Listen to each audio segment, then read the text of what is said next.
दोस्तों, कैसे हैं सभी लोग।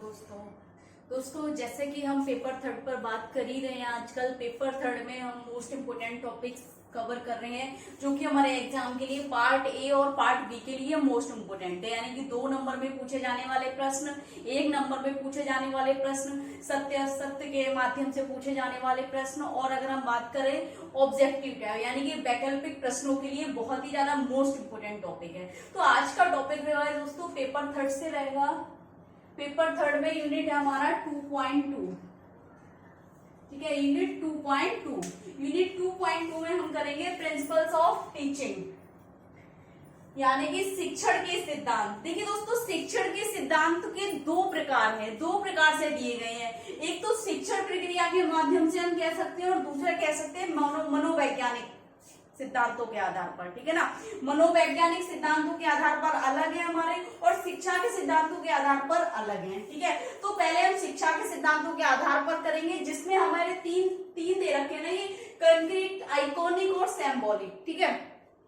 इन 3 को करेंगे, उसके बाद हम मनोवैज्ञानिक सिद्धांत के आधार पर शिक्षण के सिद्धांत करेंगे। देखिए दोस्तों, कंक्रीट का मतलब होता है मूर्त, किसी भी चीज को मूर्त रूप से देखना, या मूर्त हम कह सकते हैं, ठोस कह सकते हैं इसको, ठोस, मूर्त, वास्तविक, ठीक है ना। इसका अर्थ है वास्तविक। कंक्रीट का मतलब है मूर्त, ठोस, वास्तविक, किसी का अंग, ठीक है ना, किसी का भाग होना वास्तविक रूप से, ठीक है ना। कंक्रीट का मतलब चुनना भी होता है, छोटे छोटे कंकर की, ठीक है। लेकिन यहाँ पर अगर हम बात करें तो कंक्रीट का मतलब है मूर्त रूप से, छोटे, ठोस और वास्तविक रूप से, ठीक है। जो मूर्त रूप से दिखता हो, ठोस हो, जिसको हम पकड़ सके, उठा सके, उसका उपयोग कर सके, वास्तविक हो, जिसको हम देख सकते हैं, पहचान सकते हैं और उससे हम किसी भी प्रकार का कोई ज्ञान प्राप्त कर सकते हैं, वास्तविक है हमारे सामने, ठीक है। तो दोस्तों ये क्या कंक्रीट का जो सिद्धांत है शिक्षण के सिद्धांत पर, तो ये सिद्धांत कहता है, आपका मूर्त रूप से सिद्धांत है या कंक्रीट रूप से सिद्धांत कहता है कि बच्चों को हम अगर सिखाएंगे तो कैसे सिखाएंगे। देखिए, शिक्षण के सिद्धांत यानी कि सिखाने, अगर हम बच्चों को किसी भी चीज, कोई भी अवधारणा सिखा रहे हैं तो सबसे पहले हम उसको कैसे सिखाएंगे, मूर्त रूप से सिखाएंगे, ठीक है ना। ठोस रूप से सिखाएंगे या हम कह सकते हैं वास्तविक रूप से सिखाएंगे। तो सबसे पहला जो सिद्धांत है मूर्त रूप से, यानी कि बच्चे को सिखाने के लिए सबसे पहले हम कैसे सिखाएंगे, किसी चीज की अवधारणा स्पष्ट करानी है, किसी के बारे में उसको सिखाना है, समझाना है, तो मूर्त रूप से सिखाएंगे हम, ठीक है। तो क्या है, इस सिद्धांत के अनुसार बच्चा घटनाओं, वस्तुओं को छूकर, पकड़कर, अनुभव करके सीखता है। यानी कि बच्चा जो है, बच्चे को कोई भी वस्तु दे देते हैं, एप्पल का एक एग्जांपल ले लेते हैं। एप्पल के बारे में हम बच्चे को बताते हैं तो क्या कहते हैं, ये ऐसे थोड़ी ना कहते हैं, एप्पल उसके सामने नहीं है कि एप्पल एक फल है, मीठा होता है, गोल होता है ना, एप्पल खाने के लिए अच्छा होता है। तो दोस्तों वहां पर उसको समझ नहीं आ रहा है कि एप्पल क्या है। लेकिन जब हम मूर्त रूप से उसको सामने दिखाएंगे, ठीक है ना, उसकी अवधारणा स्पष्ट कराना है एप्पल की, तो सेब हम उसके सामने रखेंगे कि ये सेब है, क्या है, ये एक फल है जो लाल रंग का होता है, ठीक है ना, स्वाद ये मीठा होता है। तो इस तरीके से उसको क्या होगा, सिद्धांत के अनुसार बच्चा क्या करेगा, उस घटना में वस्तुओं की, यानी कि वस्तु का यहाँ पर सेब रखा है हमने एग्जांपल के तौर पर, उसको छुएगा, सूंघेगा, उसका स्मेल करेगा, उसको पकड़कर, अनुभव कर सीखता है। यानी कि उसके बारे में पकड़कर, छूकर, स्मेल करके, देखकर, ठीक है ना, उसको सीख रहा है। खाकर मीठा है, ठीक है ना, देखकर लाल रंग का है, पकड़कर देख रहा है कितना वजन है उसमें, उठा रहा है उसको, गोल है, ठीक है ना, उसका आकार। जब बच्चा वस्तुओं को पकड़ता है, उनकी खोजबीन करता है, यानी कि एप्पल को लेगा, उठाएगा, सूंघेगा, काटेगा, खाएगा, तो वहां पर खोजबीन हो रही है, उसने स्वाद की करी, कलर की करी, यानी कि आइडेंटिफिकेशन हुआ, उसका कलर आइडेंटिफिकेशन रेड कलर का है, एप्पल कैसा होता है, रेड कलर का होता है। फ्रूट्स का नेम हो रहा है, उसको फ्रूट्स नेम आ रहे हैं, एप्पल क्या एक फ्रूट्स है, उसको पता है, ठीक है। सर्कल है यानी कि गोल है वो एक तरीके से। तो इस तरीके से बच्चे को क्या, कई सारी चीजें उसको स्पष्ट हो रही है और उनकी खोजबीन करता है, उसके आकार, बनावट, रंग, वजन या रचना इत्यादि के बारे में सीख लेता है। ऐसी गतिविधियों के दौरान चीजों को पकड़ने, छूने और खोजबीन करने, उनके बारे में समझने के लिए कई अवसर मिलते हैं, किसके माध्यम से, कंक्रीट सिद्धांत के माध्यम से। तो कंक्रीट का सिद्धांत हमें ये बतलाता है पहली अवस्था में, अगर हम बच्चे को सिखा रहे हैं, ठीक है। अब दूसरा क्या है दोस्तों, आइकॉनिक यानी कि चित्र। आइकॉनिक का मतलब यहाँ पर चित्र इसलिए रखा गया है, या वैसे इसका जो अर्थ है इस शब्द का, अनुसंकेत है, अनुसंकेतक, अनुसंकेतक, ठीक है ना, इसका अर्थ जो है अनुसंकेतक है, ठीक है ना, अनुसंकेतक।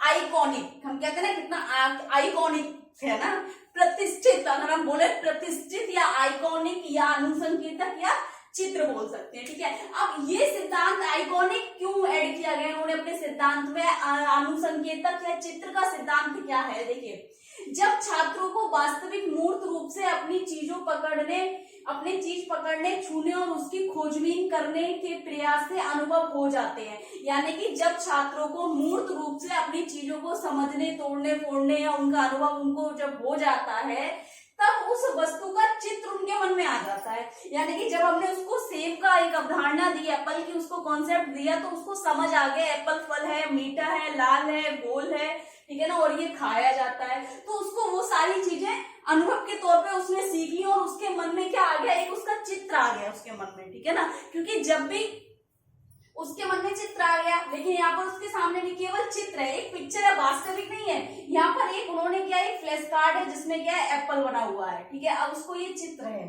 उसके मन में, उसके दिमाग में ये चित्र सेव हो गया, ठीक है। फिर कह रहे हैं उसके बाद छात्र को चित्र देखकर वस्तु के आकार, बनावट, रंग को पुनः स्मरण कर सकता है। यानी कि आइकॉनिक बाद में यहाँ पर मूर्त किया था हमने, मूर्त, और यहाँ पर क्या कर रहे हैं, वो एक आइकॉनिक अनुसंकेत दे रहे हैं, उसको चित्र दिखा रहे हैं केवल, कि एक फ्लैश कार्ड देंगे यहाँ पर और चित्र दिखाकर सिखाएंगे कि ये एप्पल है, जबकि उसने वास्तविक रूप से समझ रखा है, तो उस चीज को वह समझ पाएगा कि ये सेब है। वहां पर अगर हम कहेंगे सेब के लाभ क्या है, हानि क्या है, सेब का रंग, आकार वगैरह, वो सारी चीजें समझ लेगा, ठीक है। तो यहाँ पर उनका कहने का मतलब है, जब छात्र वास्तविक रूप से, मूर्त रूप से किसी भी चीज को जान लेता है, ठीक है, तब उस वस्तु का चित्र उसके मन में आ जाता है, स्मरण कर लेता है, याद कर लेता है। उसके बाद छात्र को चित्र देखकर वस्तु के आकार और बनावट, रंग का पुनः स्मरण आ जाता है। यानी कि चित्र को देखकर क्या है, उसका टेस्ट भी आ जाएगा, हाँ मीठा था, बहुत अच्छा था, इस तरीके से छात्र उसको सीख जाता है, ठीक है ना। उसके बाद आ गया दोस्तों प्रतीकात्मक, सिंबॉलिक। प्रतीकात्मक क्या है, सिंबल से एक संकेत है ना, संकेत, प्रतीक, एक प्रतीक है किसी चीज का, सिंबल से समझ आ रहे हैं, और सिंबल हमेशा कल्पना से संबंधित होता है, ये ध्यान रखना है, प्रत्यक्षीकरण से, ठीक है। तो दोस्तों सिंबल में या प्रतीकात्मक का सिद्धांत क्या कह रहा है, शिक्षण का सिद्धांत, यह सिद्धांत किसी भी संकल्पना के अर्जन की अंतिम अवस्था है। यानी कि क्या है, ये सिद्धांत किसी भी संकल्पना के अर्जन की अंतिम अवस्था है। जब तक बच्चा किसी भी चीज को अर्जन के रूप में सीख रहा है, तो वह अर्जन की अंतिम अवस्था है। इसमें छात्र को प्रत्यक्ष रूप से चित्रों को छूने, पकड़ने और उनका प्रयोग करने के साथ साथ चित्रात्मक क्रिया को भी पर्याप्त अनुभव प्राप्त हो जाते हैं, ठीक है। तब वह उनका नाम सुनकर ही उनकी सभी विशेषताओं का स्मरण कर सकते हैं। सुनकर, ये सुख लिख दिया यहाँ पर, सुनकर ही क्या है, उनकी विशेषताओं का स्मरण कर सकते हैं। ऐसा इसलिए होता है कि क्योंकि मूर्त चित्रात्मक अवस्था के दौरान उसने अपने अनुभवों के आधार पर वस्तुओं का मानसिक चित्र निर्माण कर लिया है, ठीक है। वह चीजों को देखे बिना उसके बारे में सोच सकता है और वह कल्पना कर सकता है, देखे बिना। अब वो क्या कह रहा है, सिंबॉलिक समझिए आप, यहाँ पर प्रतीकात्मक सिद्धांत ये कह रहा है। इसके बाद हमने मूर्त, मतलब कि पहले क्या सिखाया, वास्तविक रूप से सिखाया, फिर चित्रों के माध्यम से सिखाया। अब कोई भी चीज का हम प्रतीक दे रहे हैं यहाँ पर, ठीक है ना। जैसे कि हमारे सामने ना फ्लैश कार्ड है, ना तो उसका चित्र है, और ना ही क्या है, मतलब वास्तविक रूप से कोई भी चीज है, लेकिन वह कैसे सीखेगा, देखिए वे कह रहे हैं इसमें प्रत्यक्ष रूप से चित्रों के छूने और पकड़ने का प्रयोग करने के साथ साथ चित्रात्मक क्रियाओं का भी पर्याप्त अनुभव प्राप्त हो जाता है, सिंबॉलिक से, ठीक है। सिंबॉलिक तक आते आते फिर कह रहे हैं तब वह उनका नाम सुनकर, यानी कि सिंबॉलिक, यानी कि हम नाम बोलते हैं, है ना, फ्रूट्स नेम, एप्पल, ठीक है ना, उसका नाम हमने बोला है एप्पल।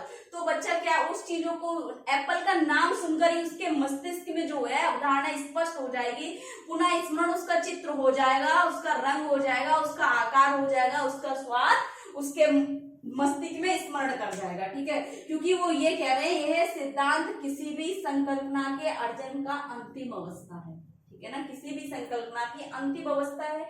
इसमें छात्र को प्रत्यक्ष रूप से चित्रों को छूने और पकड़ने का उपयोग प्रयोग करने के साथ साथ चित्रात्मक क्रियाओं को भी पर्याप्त अनुभव प्राप्त हो जाता है।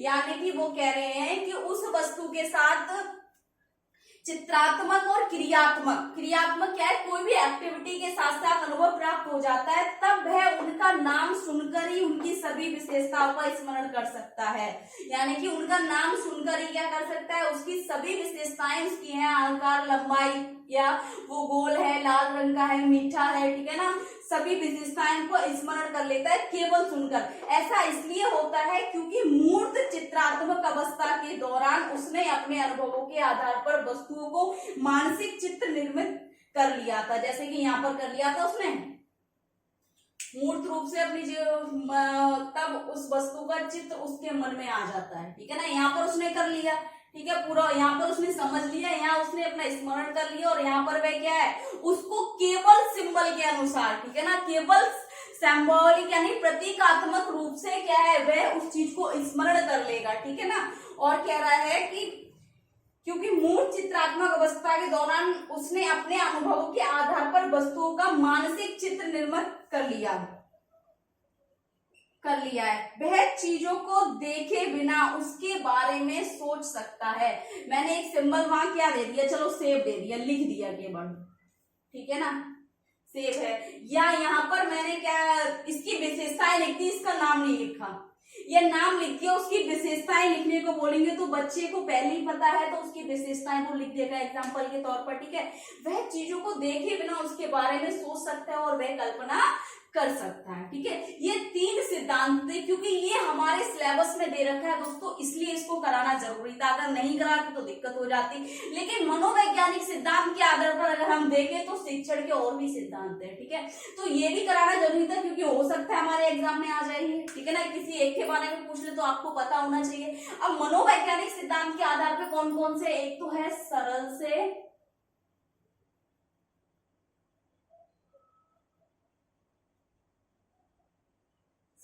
जटिल की ओर, ज्ञात से अज्ञात की ओर, ठीक है ना। पहला है सरल से जटिल की ओर। सरल से जटिल यानी कि सिंपल टू कॉम्प्लेक्स, ठीक है ना। इसमें क्या होता है, इस सिद्धांत के माध्यम से जब हम बच्चे को सिखा रहे हैं, कोई भी शिक्षा प्रदान कर रहे हैं, किसी भी चीज को जब सिखाएंगे तो सरल से जटिल की ओर चलेंगे, ठीक है ना। जैसे कि हम पहले उसको 1 2 3 4 सिखाते हैं, ठीक है ना। उसके बाद हम क्या सिखाते हैं, सीधे टेबल्स पर आ जाते हैं। पहले 1 से 10 तक सिखाएंगे, फिर 10 से 11 से 20 तक सिखाएंगे। धीरे धीरे क्या करें, जटिल आती रहेगी प्रक्रिया, यानी कि पहले हम एडिशन सिखाते हैं, ठीक है ना, फिर सबट्रैक्शन सिखाते हैं, धीरे धीरे हम उसका लेवल बढ़ाते रहते हैं। यानी कि पहले सरल, उसके बाद जटिल। जैसे हम पहले अगर उसको हिंदी सिखा रहे हैं तो पहले आ सिखाते हैं, ऐसा तो नहीं है कि पहले हम उसको शब्द सिखाएंगे, है ना, अक्षर को बता रहे हैं, पहले अक्षर की अवधारणा बता रहे हैं, उसके बाद हम 2 अक्षर को जोड़कर उसको एक शब्द बता रहे हैं, ठीक है। तो क्या है, सरल से जटिल की ओर, ठीक है ना। ज्ञात से अज्ञात यानी कि नोन टू अननोन। ज्ञात से अज्ञात क्या है, जब हम किसी भी चीज की अवधारणा दे रहे हैं तो पहले उसके वातावरण से संबंधित कोई चीज है उसकी देंगे, उसके बाद उसको अज्ञात चीज बताएंगे, ठीक है ना। जैसे कि अगर हम बात करें किसी चीज का एग्जाम्पल देना है, जैसे अगर तालाब का एग्जाम्पल देना है हमको, ठीक है। अब तालाब के एग्जाम्पल में हम कहेंगे, सॉरी, कोई महासागर, ठीक है ना, या बहुत ज्यादा एक एग्जाम्पल लेती है समुद्र का, कोई अगर हमें देना है कि समुद्र क्या है, तो उनको समझ नहीं आएगा कि समुद्र क्या है, क्या उन्होंने वह देखा है, नहीं देखा है। अगर हम उनको कहेंगे उनके घर के पास में जो गांव है, गांव में जहां वो रह रहे हैं, वहां दूर जाकर एक तालाब है, तालाब में पानी है, ठीक है ना, उसने बहुत सारी जगह घेर रखी है, तो उनको पहले हम वो चीज दिखाएंगे ज्ञात जो उन्होंने देख रखी है। फिर हम कहेंगे इसका एक बड़ा आकार, बहुत विशाल आकार क्या है, समुद्र है, ठीक है ना, यह सागर है। इस तरीके से ज्ञात से अज्ञात की ओर हम बच्चे को ले जाते हैं। उसके बाद है मूर्त से अमूर्त। मूर्त से अमूर्त, मूर्त से अमूर्त, ठीक है ना। तो इसमें हो जाएगा दोस्तों कंक्रीट टू अब्स्ट्रैक्ट, ठीक है ना, मूर्त से अमूर्त। तो मूर्त से अमूर्त का मतलब है पहले हम किसी कार्य को अगर बच्चे को सिखा रहे हैं तो पहले उसको वास्तविक रूप से, यानी कि ये आ गया कंक्रीट, अब आपको समझ आ जाएगा। पहले कंक्रीट सिखाएंगे, उसके बाद हम सिंबॉलिक सिखाएंगे, प्रतीकात्मक या मूर्त भी बोल सकते हैं, ठीक है ना। उसके बाद हम ये सिखाएंगे। मूर्त का मतलब है हम कोई भी चीज वास्तविक रूप से, ठोसी रूप से उसको देकर सिखाते हैं, ठीक है ना।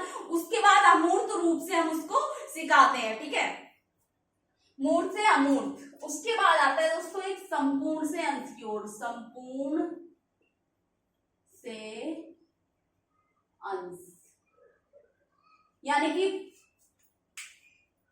होल टू पार्ट, संपूर्ण से अंश की ओर, होल टू पार्ट। अब इसमें क्या है दोस्तों, हम इसमें कैसे सिखाएंगे, जैसे कि मान लीजिए यहाँ पर एप्पल का एग्जांपल दिया हमने, ठीक है ना। पहले हम इसके केवल एप्पल के बारे में सिखा रहे हैं यहाँ पर, ठीक है। उसके बाद हम इसके पार्ट बताएंगे, अलग अलग इसको कर देंगे, ठीक है ना। उसके बाद इसके स्लाइसों के बारे में बताएंगे। तो होल टू पार्ट, यानी कि पहले किसी बड़ी चीज के बारे में बताएंगे, उसके बाद उसके भागों को बताएंगे। यानी कि पहले हम कोई भी ऐसा लेते हैं जिसमें फल आता है, आम का पेड़, पहले पेड़ के बारे में बता रहे हैं, पेड़ हरा होता है, ठीक है ना, या पेड़ सजीव है, उसके बारे में। उसके बाद फल के बारे में बता रहे हैं, उसमें आम का, तो आम एक फल है जो, ठीक है। तो इस तरीके से पहले हम उसको संपूर्ण बताएंगे, होल बताएंगे, उसके बाद उसके पार्ट, अलग अलग उसके पार्ट बताएंगे। तो होल टू पार्ट हो गया ये, ठीक है। ये 4 सिद्धांत है, ठीक है ना, 1 2 3 4। तो दोस्तों ये मनोवैज्ञानिक सिद्धांत के आधार पर और ये हमारे शैक्षिक सिद्धांत के आधार पर है। ये भी मैंने इसलिए करा दी, क्या पता आपको एग्जाम में इनसे संबंधित कुछ भी पूछ लिया जाए, इसलिए ये भी कराना जरूरी थे। और ये हमारे सिलेबस के अकॉर्डिंग है, कोई क्वेश्चन आ जाता है तो ये भी कराना बहुत जरूरी था। तो इसलिए मैंने दोनों टाइप्स आपको करा दिए। अगर कुछ समझ नहीं आ रहा है, कुछ पूछना है, कुछ डाउट लग रहा है दोस्तों, तो कमेंट बॉक्स में जाके कमेंट करें, ज्यादा से ज्यादा वीडियो लाइक करें, चैनल को सब्सक्राइब कर दें, बेल आइकन को भी प्रेस कर दें दोस्तों, ताकि आने वाली क्लास आप तक पहुंचती रहे। Thank you so much.